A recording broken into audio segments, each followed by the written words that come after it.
right, so welcome back. This is our second interview between Dr. Kashif Raza and myself. I'm Dr. Shelleyann Scott. We're both affiliates and professors at Workland School of Education at the University of Calgary. So this second podcast is interviewing with Dr. Raza with regards to the topic of understanding policy, governance, and educational systems.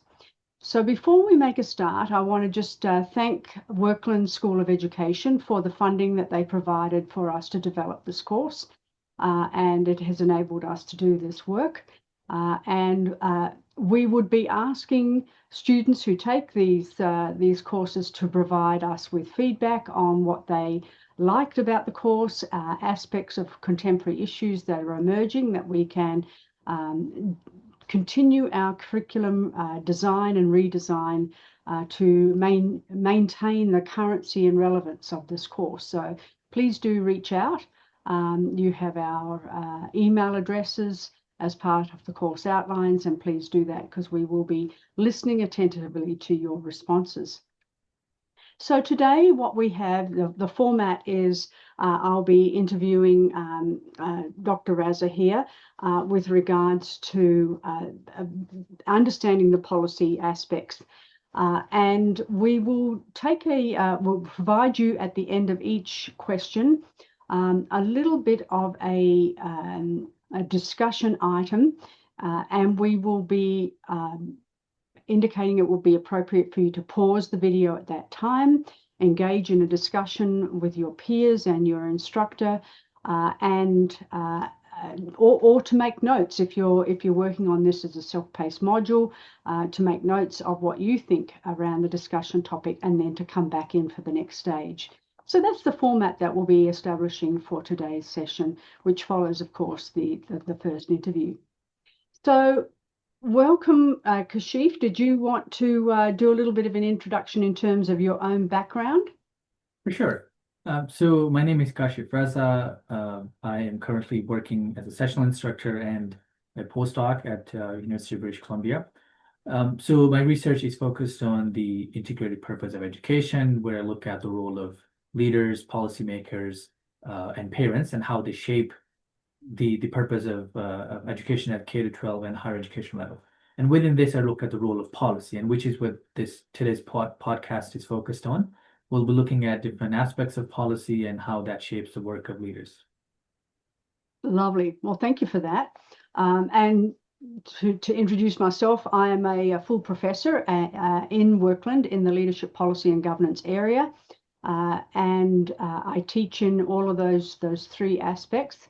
But my focus is much more strongly involved in the leadership aspects and the use of policy. So it's less around the theory of policy, more around the implementation of policy and the importance of policy within leaders' practice and leaders' operations.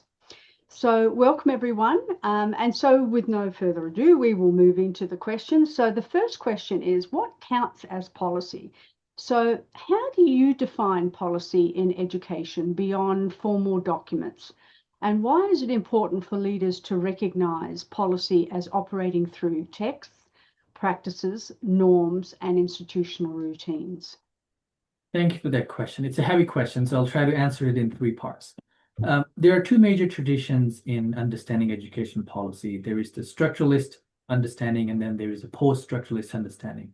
The structuralist approaches view policy as formal, written, and top-down, which is where it is embedded in laws, regulations, strategic plans, and accountability systems. And within this, the understanding is that it is created by powerful actors at the macro level, then it comes down for implementation at the meso and micro level. And within this, the hope is that there would be linear implementation across institutions. So somebody creates it at the macro level, then it comes down to meso and micro for implementation purposes.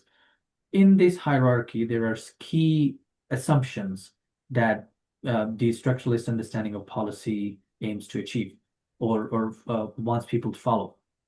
One of them is that policy meaning exists primarily in official texts. So every time there is the implementation will go back to the official text as a guiding principle. and we'll try to be as closer to the official text as possible. The second assumption is that policymakers are the main source of authority and knowledge. So if we want to make any changes to the policy, we have to go back to the policymakers to ask them for clarification before we make any changes to the policy. This also means that when we're measuring success, we are measuring it through implementation fidelity. How successful somebody has been in implementing the policy as it is will define success within the structuralist understanding of policy. And if somebody deviates from that policy, it will be treated as a failure rather than contextual adaptation. An example of this is performance-based funding in higher education. So those fundings ask for achieving certain metrics and shaping education in a particular way. And if educational leaders fail to do that, it is considered as a failure rather than the implementation of that policy based upon the context in which leaders are trying to implement it. On the other hand, the post-structuralist approach to understanding policy is that it is dynamic, negotiated, and socially embedded, which means that it is produced through interpretation and enactment at the meso and micro levels. It is also relational and dispersed rather than centralized across or around few individuals who are policymakers. Now, just like the structuralist approach to policy, the post-structuralist understanding of policy also has certain assumptions. And one of them is that the teachers, principals, administrators, or other actors at the micro level actively shape policy. It goes from policy creation to implementation, and during that implementation process, there's continuous enactment of policy through which people are translating it and implementing it in their educational context. This also means that policy changes as it moves through institutional contexts. So in one institutional context, the implementation of policy might be different based upon the student population, the resources that leaders have available to them, the demographic of the institution itself. So policy implementation will be different based upon the context. And finally, the local histories, professional norms, and institutional realities of the educational environment will also shape the policy implementation within the post-structuralist understanding. The most significant work within the post-structuralist orientation is Stephen Ball's work, which many of us are familiar with. The policy enactment in K-12 context highlights that policy is not just translated as it is continuously negotiated, continuously enacted, keeping in mind the students, the demographics of the institution, as well as the resources, as I was mentioning previously. Now, my own work has taken a bit of a shift from these two mainstream understandings of policy. Although my work is informed by post-structuralist orientation of policy, but it stretches that in the way I'm looking at policy as shadow policy. The way I look at shadow policy is that it is informal, unwritten, and often unacknowledged practice that functions as policy. Both structuralist and post-structuralist understandings of policy originate from policy as text. But sometimes there is no policy in writing, or there could be policy in writing, but covering specific areas, and there could be new and emerging areas within educational practice. So when policy doesn't cover those areas, people create their own policy. And that is what I'm terming as shadow policy. I'm in the initial stages of in doing this work, but just wanted to put it out there that this is something that I'm developing in the form of understanding policy. So shadow policy operates through oral guidance, habitual practices, tacit expectations, and discretionary decision-making by institutional leaders. Unlike formal policy, it is not officially documented. It emerges from everyday practice rather than formal assignment. It can have both positive and negative impacts, depends on how it is enacted by whom. An example of this is work integrated learning in post-secondary education.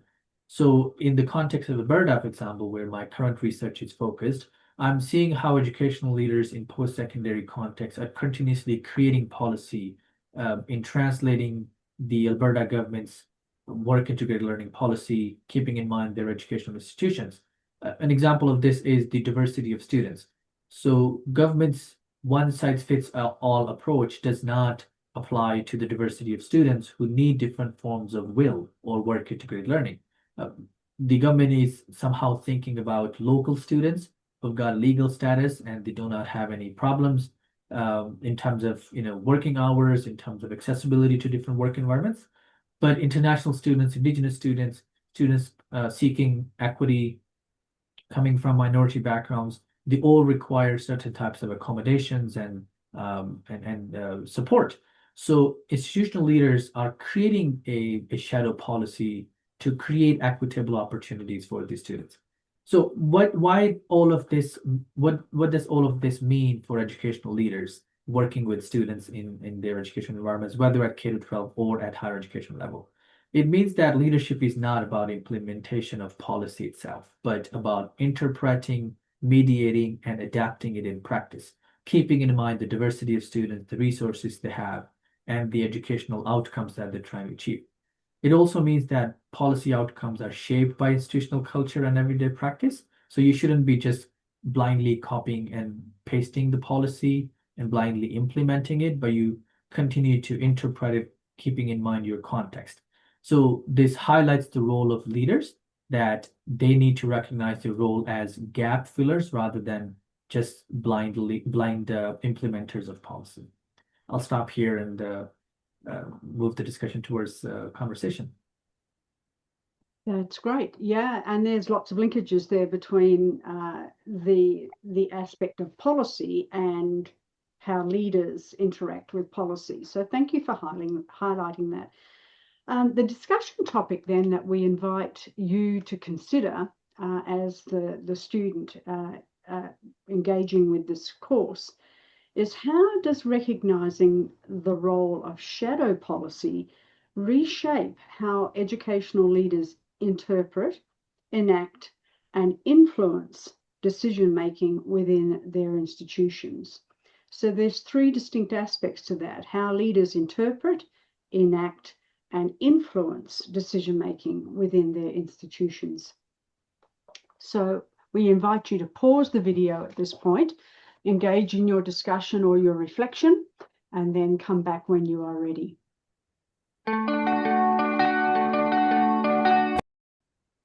So welcome back. Our next section or theme, major theme, is policy formation and agenda setting. The question that I want to pose is, how do policy formation theories help to explain why certain educational issues gain attention while others remain marginal? Thank you for that question. I think it begins with understanding that policy is not neutral. It's shaped by specific timing, specific actors, and specific framing. And educational leadership theories or educational policy theories help us understand the role of timing, actors, and framing. And I'll use a couple of theories to expand upon this understanding with this statement. The multiple streams theory follows or focuses on three streams.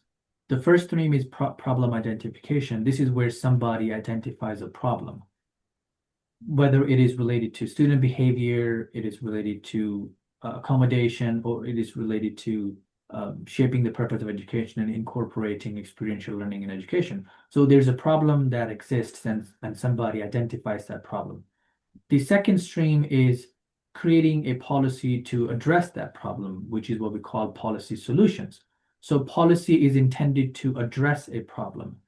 It's in response to a problem, which means that a problem has to exist before we create a policy. The third stream is politics alignment. When you create that policy, you align it with the mainstream politics happening in your context at that time. So an example of this is Gen AI and educational assessment. We see, for example, right now, artificial intelligence is becoming a hot topic, and a lot of us are concerned about assessment of students and how we can assess students while keeping in mind the role of Gen AI, because it's becoming very, very smart in terms of creating content, and it's hard to cache that content. So so this is a problem that we have.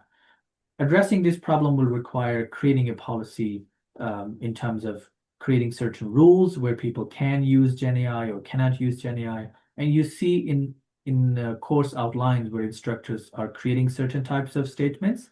Some allow Gen AI, some completely shut it off, some do not mind to the extent you want to use it. So all of that is in the political environment where technology is becoming integral component of educational offerings. So this is how the multiple streams theory can help us understand timing, actors, and framing. Advocacy coalitions theory is another theory that can help us understand the role of timing, actors, and framing. So this theory focuses on networks that shape long-term policy agendas, and these networks consist of different actors. So one of them is, for example, policymakers who are creating the policy. Then there are researchers who provide evidence to support that policy creation. There is a community and interest groups that have certain requirements and certain needs that they want them to be part of the education policy. So they will influence the way policymakers create policy. An example of this is experiential learning in higher education, which is becoming a trend. It's not something new, but it's becoming very, very hot right now, where you will see experiential learning opportunity statements included in course outlines. So educational institutions sort of brag about their educational programs incorporating experiential learning. And this is where policymakers will create a specific policy because and they will want experiential learning to be part of it, whether work integrated learning or co-op. Now, this also serves community and interest groups because employers want graduates who are job ready. So they don't have to put a lot of effort into training somebody who is a recent graduate. They have pushed that burden to post-secondary institutions or K-12 schools. So they will produce job ready students and it will save some time for the employer in terms of training somebody. So the advocacy coalitions theory helps us understand how the timing, which is experiential learning trend in higher education, the actors and framing of policy, create certain types of focus within a policy. Now, one thing within this is the role of media, because media plays an integral role in highlighting certain types of crisis. An example of this was during COVID-19 when mental health became very, very important because the media was continuously talking about loneliness, frustration, and the inability to catch up with technological revolutions. So media plays an integral role in highlighting certain issues, and that's how they become part of policy. So when an issue is it's framed within these theoretical perspectives, it gains attention. When it is not, it is marginalized because the networks or the streams that we talked about do not focus on specific issues. They remain focused on some but not others. So where does the role of leaders come in all of this? I think as educational leaders, we continue to remind policymakers that while issue A and B are important because the industry wants them, because the media is highlighting them, because policymakers want them to be focused, but issues B and C are as important as A and B. For example, diversity concerns, equity concerns, and inclusivity concerns are as important as experiential learning. So we can continue to push experiential learning policies in higher education, but we shouldn't forget the diversity of students that we are educating or offering educational opportunities to. So they continue to remind these actors so that these issues B and C, which are not the focus of current timing in media or policymakers' attention, continue to get attention. Great examples. And it illustrates to me just how complex the milieu is that leaders are operating within. So you have the political aspects, you have the media, you have contemporary issues that are emerging from society. And these are all things that leaders are having to juggle and navigate, sometimes with policy, sometimes with shadow policy. So it can be less clear sometimes on the direction that leaders need to take. And this is where the discretionary aspects of leadership comes in. Great points. So now is the point for the discussion topic, or the time for discussion topics. So we want you to think about looking at your educational context then, or your organisational context.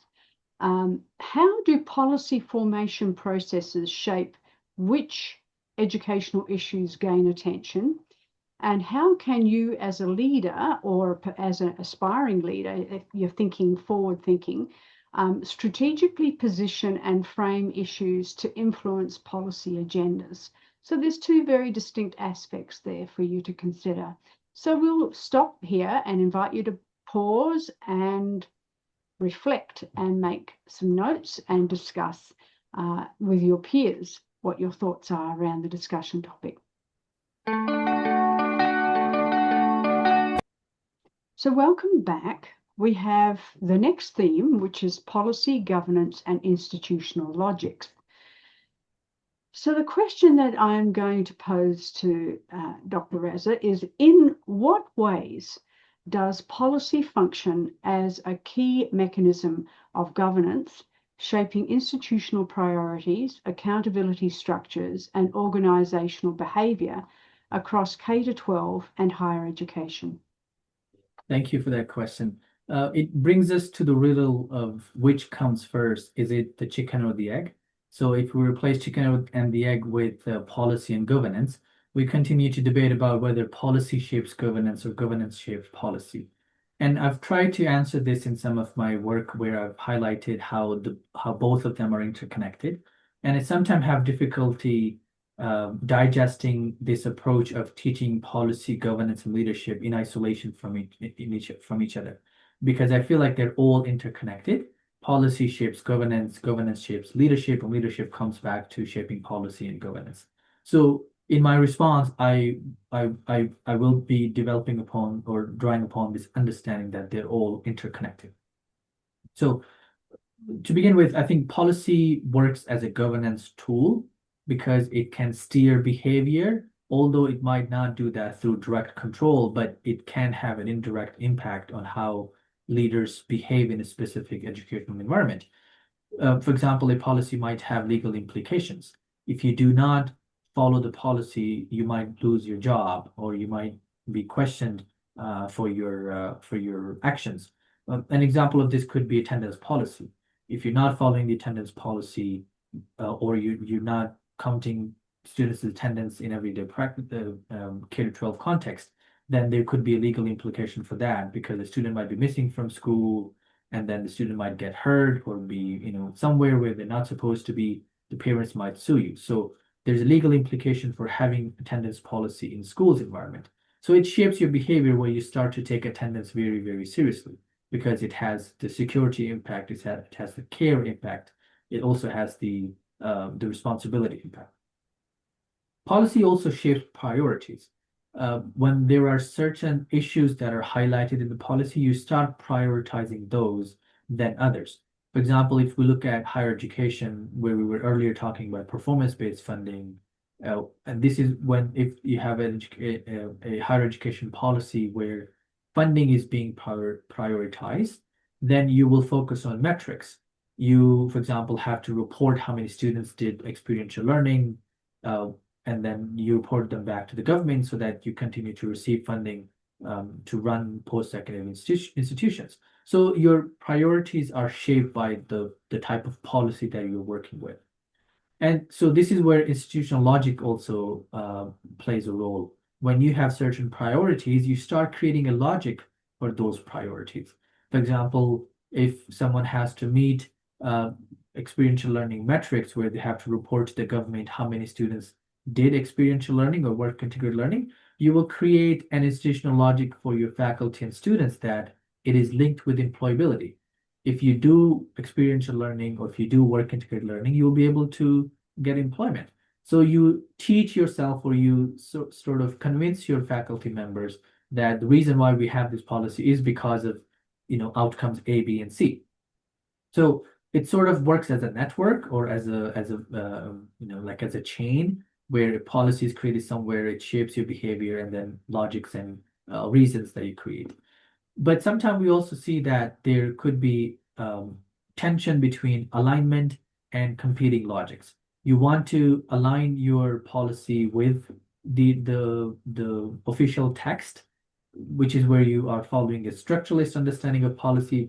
But then there could be the complexity of your context where there's student diversity, there's a lack of resources, and then there is also pushback from faculty who do not agree with the policy.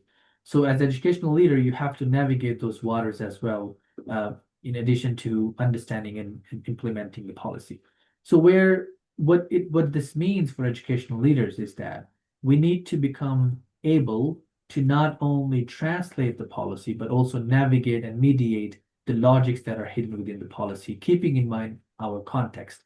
So we do not allow the policy to blindly shape our behavior or our actions, but we continue to monitor and pay attention to our faculty's needs, our faculty's research agendas and their priorities, as well as the needs of our students, so that the policy we're creating and the educational environment we're creating is equitable for everybody, but it also aligns with the goals and objectives of the policy. Yeah, and that illustrates just how many aspects or dimensions that leaders need to think about when they are considering policy and institutional logics and the priorities, because there's not always enough funding. That's normal, I think, in every educational organization, is that there's not necessarily sufficient funding to manage all the priorities of what they would want the organization to do. So you're then having to consider what are the priorities for this context, for this community that you're working with. So it's not necessarily easy answers, but it can create complexity in decision making for leaders. Great thoughts there, and very interesting examples.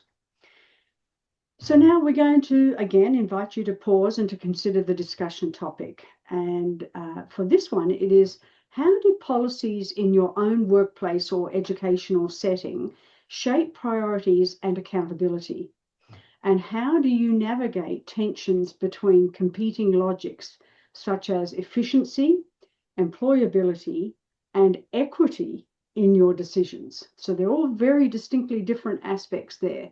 And so how do you navigate those various components: efficiency, employability, and equity in your decisions? So pause now and engage in your discussions.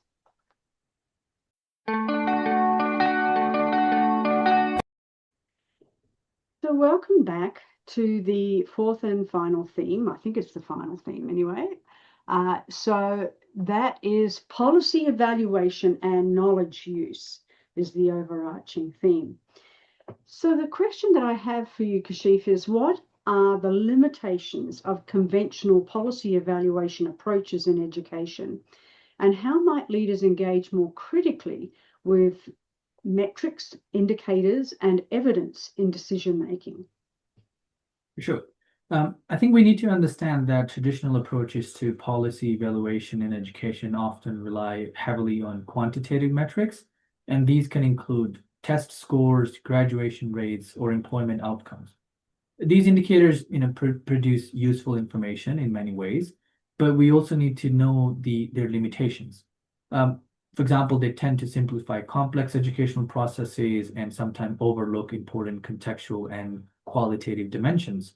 For example, people's lives and their experiences and how they've come around educational, using education as a bridge to either seeking employment or doing other stuff.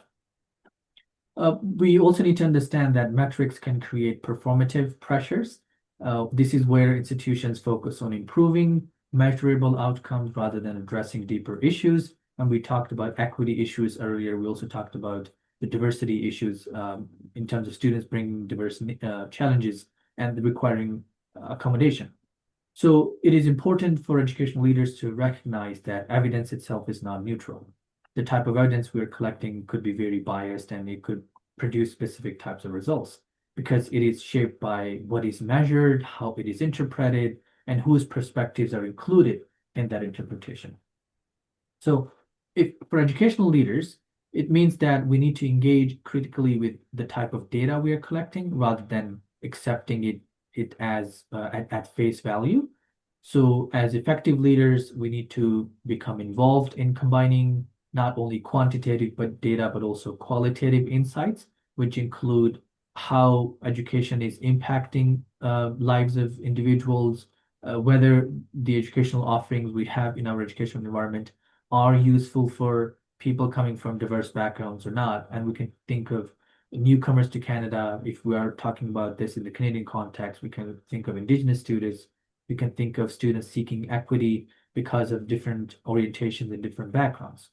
So, for example, my own work in the context of post-secondary education in Alberta has focused on how leaders navigate work integrated learning policies while keeping in mind the democratic purpose of higher education. So the way I understand the democratic purpose of higher education is that it's not only focused on employability, but also focused on critical thinking and citizenship and socialization.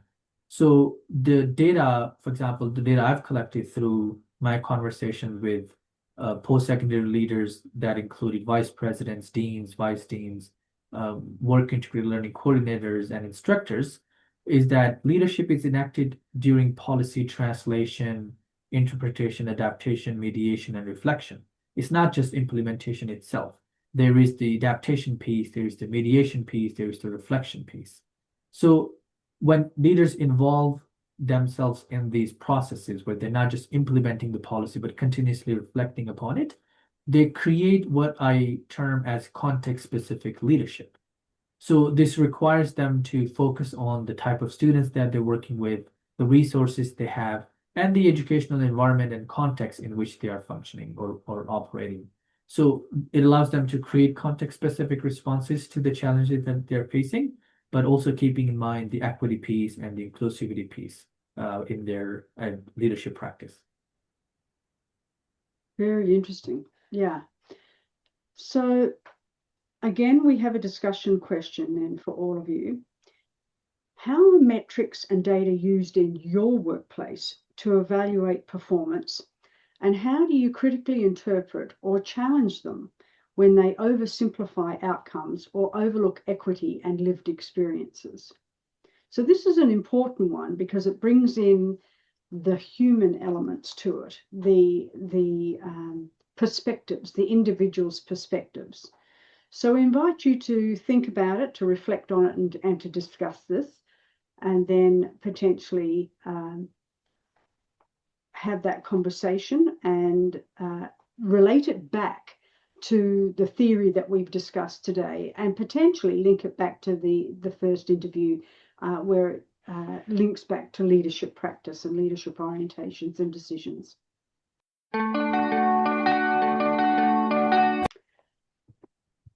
Well, thank you very much for inviting me into this conversation, Kashif. I think it's been really interesting to engage in these podcast discussions, and I think it really creates a very dynamic and contemporary orientation to the discussions. Thank you for being part of it, and thank you for the invitation.